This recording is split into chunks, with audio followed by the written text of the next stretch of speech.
Hi hello అండి, welcome back to my channel. ఎలా ఉన్నారండి అందరూ? నేనైతే చాలా బాగున్నాను. మీరు కూడా చాలా బాగోవాలని కోరుకుంటున్నాను. ఇదైతే బీరకాయ ఉల్లికారం కూర కోసం బీరకాయల్ని ఇలా కాయల్లో అయితే తరుక్కుని నాట్లు పెట్టుకుని పెట్టేసుకున్నానండి, 4 పక్షాలుగాను. ఇప్పుడైతే ఈ ఉల్లిపాయలు, క్యారెట్లు, ములక్కాళ్ళు, బెండకాయ ముక్కలు కోసుకుని తోటకూర పులుసు పెడదాం అనుకుంటున్నాను. దానికోసం అయితే ముక్కలన్నీ తరిగేసుకుని పక్కన పెట్టుకున్నాను, కడిగేసుకుని. తోటకూరని అయితే శుభ్రంగా ఇసుకపోయే వరకు ఒక 4-5 సార్లు అయితే బాగా కడుక్కుంటున్నానండి. తోటకూర అయితే ఇలా 4-5 సార్లు కడుక్కుని ఇసుకంతా కిందకి దిగిపోయాక అప్పుడు ఒక బుట్టలో వేసేసుకుంటున్నాను.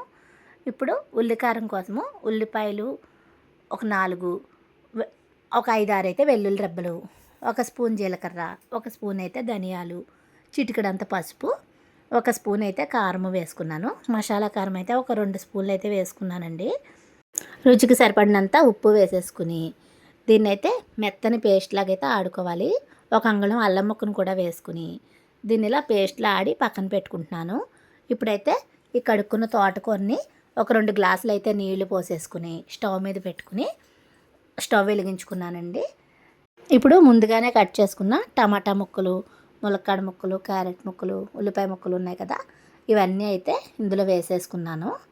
ఇప్పుడు దీని మీద ఒక ప్లేట్ మూత పెట్టుకుంటే తోటకూర ఉడికి కిందకి దిగుతుంది కదా, అప్పుడు ముక్కలు అయితే ఆ వాటర్తో ఉడికిపోతాయి.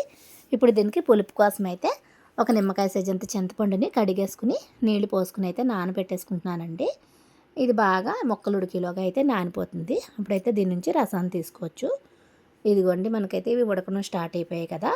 ఇప్పుడైతే దీంట్లో ఒక చిటికెడంత పసుపు, ఈ ముక్కలకి సరిపడినంత రాళ్ళుప్పు అయితే వేస్తున్నానండి, అదే కల్లుప్పు. ఇప్పుడైతే ఒకసారి నెమ్మదిగా కలిపేసుకుని మళ్ళీ అయితే మూత పెట్టేసుకుంటున్నాను. ఇవి ఉడుకుతూ ఉంటాయన్నమాట. ఒక 10 నిమిషాలకి నాకైతే ఉడికిపోయండి. ఈలోగా నేనైతే చింతపండు నుంచి రసాన్ని అయితే తీసుకున్నాను.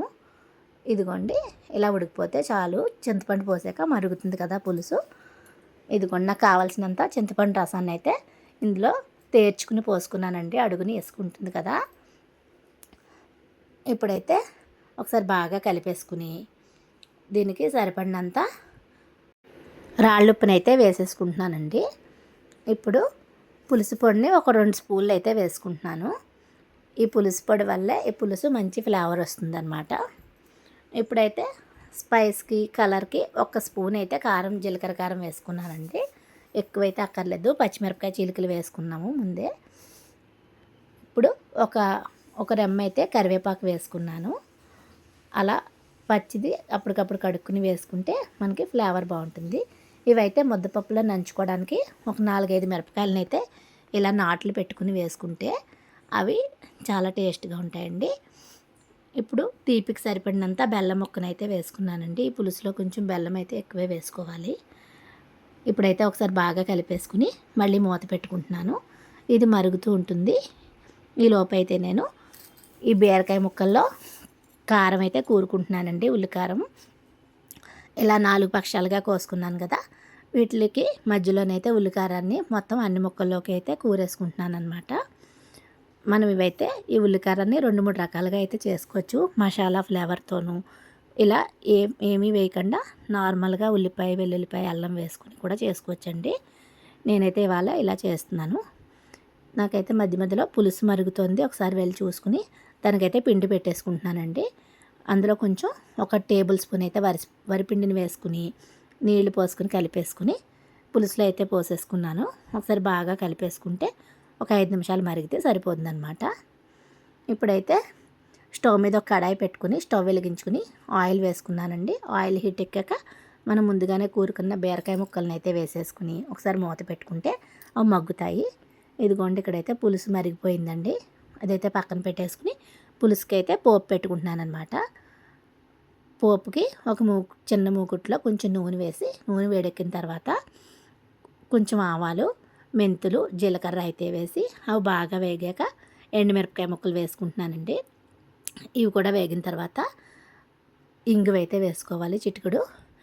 ఇంగువ పొంగిన తర్వాత కరివేపాకు వేసేసుకుని కొంచెం అయితే కొత్తిమీర పైన వేసేస్తున్నానండి. పులుసులో వేయడం మర్చిపోయాను. ఇప్పుడు ఈ వేడికైతే మగ్గిపోతుంది. ఇప్పుడైతే ఈ పోపుని తీసుకొచ్చి పులుసులో వేసేసి వెంటనే మూత పెట్టేస్తే ఫ్లేవర్ బయటకు పోకుండా ఉంటుందండి. అప్పుడు ఒకసారి పులుసుని అయితే కలిపేసుకుని స్టవ్ ఆఫ్ చేసేసుకోవడమే అండి. అంతే అండి, పులుసు అయితే రెడీ అయిపోయింది. ఇప్పుడైతే కూర ఒకసారి మళ్ళీ మూత తీసుకుని, ఇప్పుడు ముందుగా ఆడుకున్న ఉల్లికారంలో కొంచెం కారం అయితే మిగిలిపోయింది కూరగాను. దాన్ని అయితే అలా పైన పెట్టేసి అద్దేసి మళ్ళీ అయితే మూత పెట్టేస్తున్నానండి. మిక్సీ గిన్నెలో కొంచెం అయితే ఒక టీ గ్లాస్ నీళ్ళు అయితే వేసుకుని ఇది కొంచెం మగ్గిన తర్వాత అప్పుడైతే పోస్తానన్నమాట. ఇలాగా అయితే నేను రైస్ వండుకున్నాను కదా, రైస్ పప్పు అయితే పెట్టేసుకున్నాను. ఈ పప్పులోను కొంచెం అయితే ఉప్పు వేసి మెత్తగా ఎనిపేసుకున్నానండి. ఎనిపేసుకుని ఇదైతే పక్కన పెట్టేసుకుంటున్నాను. ఇప్పుడైతే కూరను ఒకసారి మూత తీసుకుని మనం ఈ ఉల్లికారంలో కొంచెం అయితే నీళ్లు పోసుకున్నాను కదా, ఆ నీళ్ళు అయితే పోసేసి ఒకసారి బాగా కలిపేసుకుని మళ్ళీ అయితే మూత పెట్టేసుకుంటున్నానండి. ఈ ఉల్లికారం పచ్చివాసన పోయే వరకు మూత పెట్టుకుని వేయించుకోవాలి. ఇదిగోండి ముద్దపప్పు ఎనిపేసుకున్నాం కదా, ఇదైతే రైస్, ఇదేమో తోటకూర మెంతి పులుసు అండి. ఇది మా సిస్టర్ ఇచ్చిన ఆనపకాయ పప్పు అనమాట, ఆనపకాయ పెసరపప్పు.